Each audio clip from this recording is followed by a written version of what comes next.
le tua le ia sa le mau se vai no foi o ono fa per no fai tawina e te fia malolo e te fia malolo tasia talana mau lunga i vai nei petesa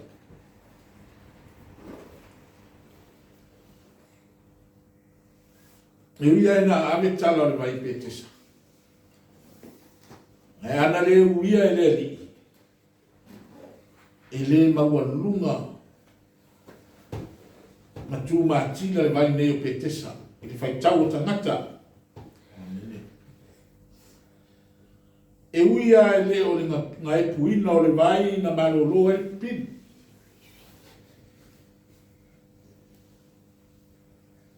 a fai e tasi tausanga o na saura le angelu ngai pule vai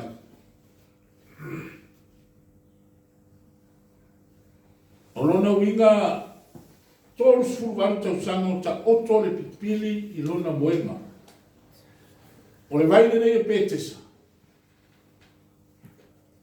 e o ye tangata mama i uma i te tonu o Israel o lai tru le siva enga o le manu le mai le whaafisa ngai ma le whai tutoa ma hoi o le vai nani e lima o na whaapaulonga rono winga le sinta mai vai ai tumu o le mori mau le tusitala e tumu le vai nei i tangata mama i ese o pipili o tauaso so se koe ngā ma e mai la o le tausanga i le aso e sau ele angelu ngai pule vai o le tangata la vai mua pa i le vai o tangata na e manuia le ala e ta oto ai ma le tangata pipili le o tangata i le mfensa vai wapi pea vai tolu se fulu valu tausanga o ta oto le tamaloa i. Tolu se fulu valu tausanga ele ia lofa se tangata le tamaloa ma alu e fisosoani e ame i lalo le vai. Mene, ia leli. Tolu se fulu valu tausanga o fisori ia i tangata a o ina saule ange e ngai o na tau whai o ifo le laro po e mua le vai e o mai ais ka ngata soni manu wako e laro ma wako e laro e li yo e laro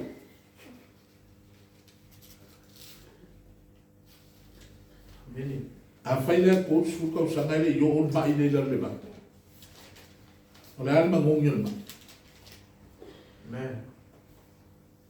a o e fia so i ka whakawha le mai le pe a whai kōtu fuka o sanga ele yo le vai o a fo ringa o le mai, o alma ngongi o le mai, o a fo ringa o le ugo le mai, o le kingo, ke a whai lere kōsu vatu kau sanga ele o ele pai ai le mai.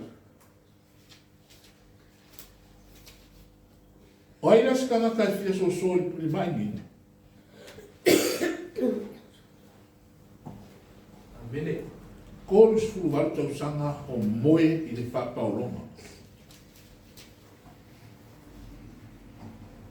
Tō tēro tangata e titi ai lawa noe mau e wharatanga. A kako baba ai i le vaidea. O le vaidea o i e tangata. E sa ili ai le wharatanga. Nā le mereku. Kua kere kanaka. E le kiki la mangoa. E mau e tangata uma. E manuia i le tausanga. E mo le mau atu kusikala. E makua le ofi ale mai e kele o whapaolonga. 5 whapaolonga ki kele e le ofi le mai te lo tangata.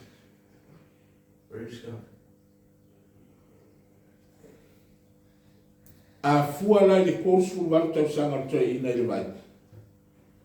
O ka kauanga mamari ko inga. Kau mama ko inga. Awai ke kau nga sakali bali ma se e foi lalo le piko i lalo le vai. Ma fa kali ai sesi aso. Ia mua ma papa i lalo le vai.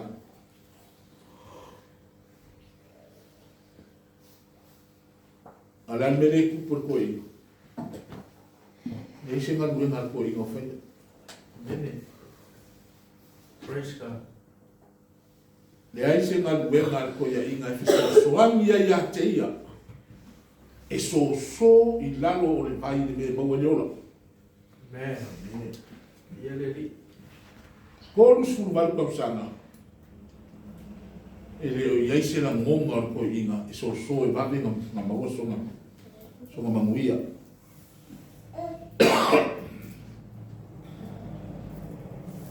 Amen. Whakalikali i se tangata e saue. So soami a ke ia. E whaalango i se tangata. E kilo i se tangata le yonga au kafa. Alai lalo le whaoratanga. Amen. Ia le li. Praise God. Longa winga o leo la wha moe le se tangata. I ni maua i se whaoratanga o sisi. Amen. Ai o le ala leo le umi o le pidi le vai. Naka sa wha moe e sau sisi mai whakari o le pidi. Whamai le pidi. E ke fia marolo.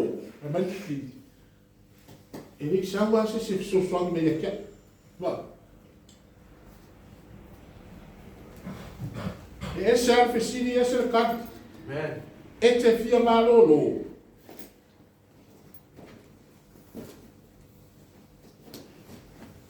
Tau tia i o le taimi o le. Kia i o le kaimi e sau e le i a mai wharatanga i a tato. E a te oi ma. Amen. Me wha moe le vaile ngai pu e sau e le e manguia. A le i o ka kou lima le wharatanga. Praise God. O le i o ka kou lima le wharatanga. Amen. A o ka kou mangaku le me e ko. Kele ka ngaka ma le me kumu i ka ngaka. Amen. E maua i su tato wharatanga li whakau whai yo ka ngaka. Amen. Au Yesu, le i o ka kou lima le wharatanga. Praise God. Ma Yesu i le ki fia marolo. Amerikani a pipiri a Yesu. Oi, oi. Pa. Fesiri a ku Yesu pe fia marolo. Oi, fesiri a Yesu. Oi, oi. E ma ni vai a kaka fōringa o le whao. E ma ni vai a kaka fōringa o le whao kanga a Yesu.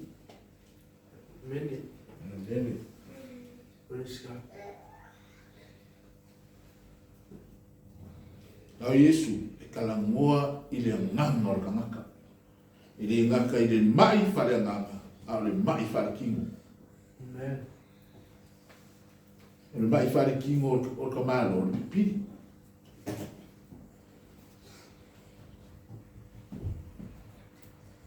Na mga ora Yesu, e whamaro lo mo le mai whare kingo o le kangaka. Melo Yesu, kulu, abelo moe, masaba. Amen. Praise God. Nare winga, Hallelujah. abelo moe. O wharo kanga. I rea vea i so moe ngat kemi ki atu i wharta. Kau mai mara me le punga. So se kemi ki atu i wharta. Makako o wharta. Ko kire o ma ave yo kako moe. Me nga whai ia Yesu i le afo. I kamaloa. Arue avero moe me sara. Ata tu tangu fi fawi.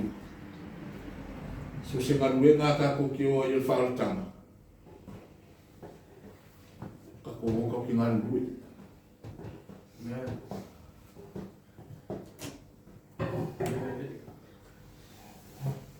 Minga ngal kala Yesu kulunga. O lo ba ilea ro malolo la le ki tau ke malolo I ai puluma avelo mo ma sabat fa ngalo gola fa ngalo ka ko gola me nga fa ia le tua ia no anu kana au kana o mai e fau le va o mai e fau le va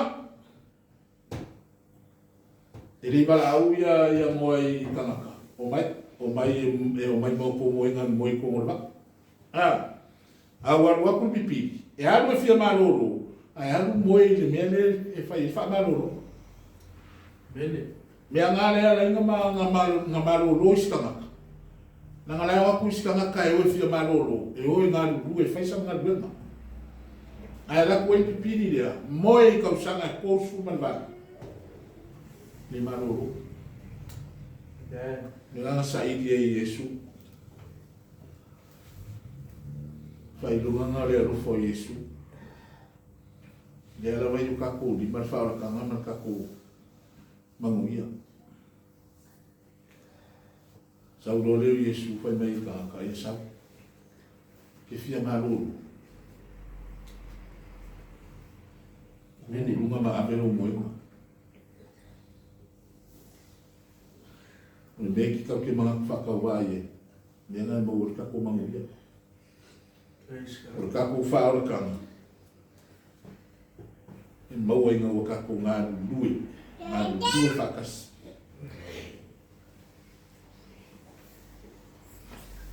o ka ko osa ini whaora tanga kuo moema sau ka ko osa ini whaora fe au ko mo ka ko ako nga lui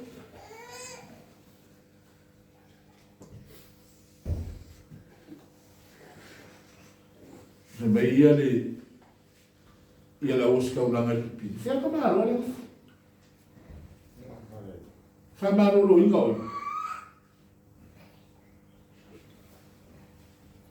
mo inga fa ko ki amma abelo fa le ichapa yo la osca ulanga le inga fa wa yo o fa ya ko Yesu le abelo mo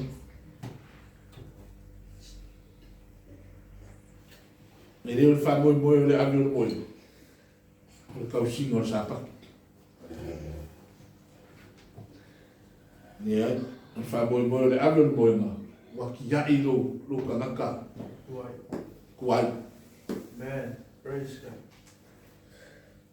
o fa moi lo avio moi na e ke le ko foi le mea ai moi man ke le ko foi le kanaka kuai hallelujah praise God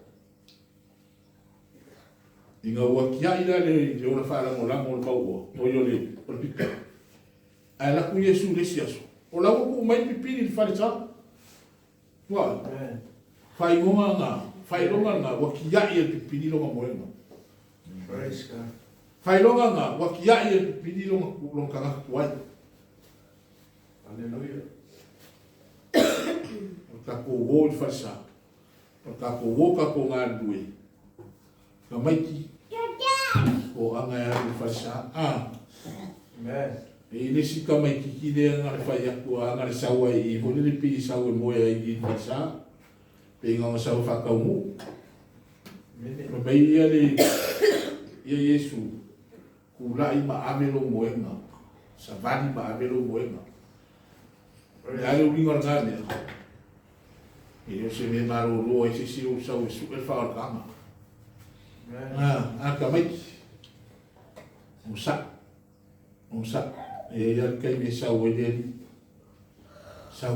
ya ti oi sa wedeli ya mai lo manguia amen e fa una mo ta tu ni ta au tala le se ma na ya u dai ma ave ka ko moena mene fa o tanga mga ubia ka sabani mga ubia ka ngayoi mga ubia ka fauva amen tunga due le ali men fai tatu fai ya si irunga faka pusi ma abe irunga faka fa malos Amen. tātou whanau, tātou ainga foi, ta malos I reri. I kai me wala au mai reri, po le aru makua ngawa iei peke la ikiki peke makua. Alanga e lako la whai mai reri, kai o leke saunga e ngalue, ke rei moi. Amen. Kai nganga saunga e ngalue e kere ia maro moe kai kongo kongo. Ya, ana rosi le mo tātou, tātou ainga ma tātou whanau, le au taravou, le au mautofi o tātou kāresia, ia tātou ngā due, ka ngā rosi le ali. Ko e kikiaka ko e kāresia. I rei roa i ko kere, rei roa ko lai kiki. Ai roa i ngā due na whai, i roa tātou o rusai le vi.